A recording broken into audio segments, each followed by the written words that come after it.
कृष्ण जन्माष्टमी के शुभ अवसर पर आपके सभी श्रोताओं को मेरी ओर से हार्दिक शुभकामनाएं। मैं सबों के लिए उनकी ज़िंदगी में सफलता मिले, वो आगे बढ़ें, मेरी ओर से शुभकामना है। वे जो भी काम करें उसमें उनको सफलता मिले। सर, भगवान श्री कृष्ण आज के ये परिप्रेक्ष्य में कितने प्रासंगिक हैं?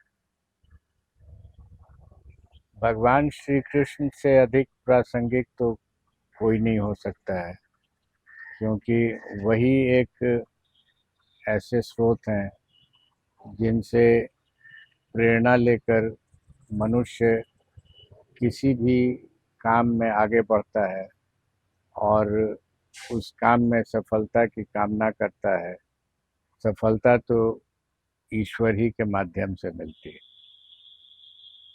आपके जीवन का एक अनुभव सर हम जानना चाहेंगे जो कि आपको लगता हो कि वो काम असंभव है और भगवान श्री कृष्ण के का नाम लिया या उनकी कृपा से ही वो काम सफल हो पाया।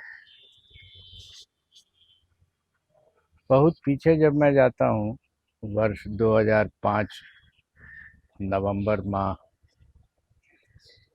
ये सरकार, नई सरकार बनी थी एक चुनाव के समाप्ति के बाद, और जो मुख्य मुद्दा था पूरे चुनाव में वो था अपराध पर नियंत्रण, जिसे जंगल राज की संज्ञा भी, हालांकि वो विवादित शब्द हो गया है, दी गई थी। और ये जनता को कहा गया था कि जंगल राज का खात्मा किया जाएगा। जब इस प्रयोजन से मुझे बुला करके बताया गया कि कोई एक स्कीम बननी चाहिए जिससे जंगल राज का खात्मा किया जा सके, अर्थात अपहरण के अपराध को रोका जा सके और सामान्य अपराध पर भी नियंत्रण पाया जा सके, तो मुझे बताया गया कि जो भी कानून की आवश्यकता होगी वो कानून भी दिया जाएगा, कोई राजनीतिक हस्तक्षेप नहीं होगा, जो अर्थ की आवश्यकता होगी वो अर्थ भी मिलेगा। तो मैंने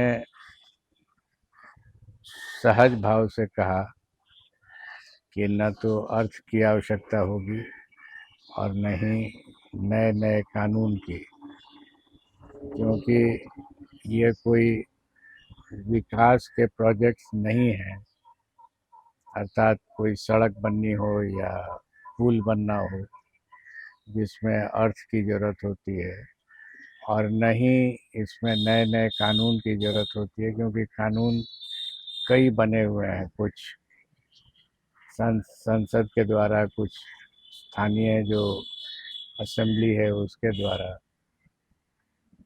तो मैंने नकार दिया और ये कहा कि इन सब के बिना भी नियंत्रित किया जा सकता है। ये जब कह के मैं बाहर आया तो मुझे ऐसा लगा कि मैंने कहने को तो कह दिया है, परंतु ये करीब करीब असंभव कार्य है। और फिर भी मैंने अपने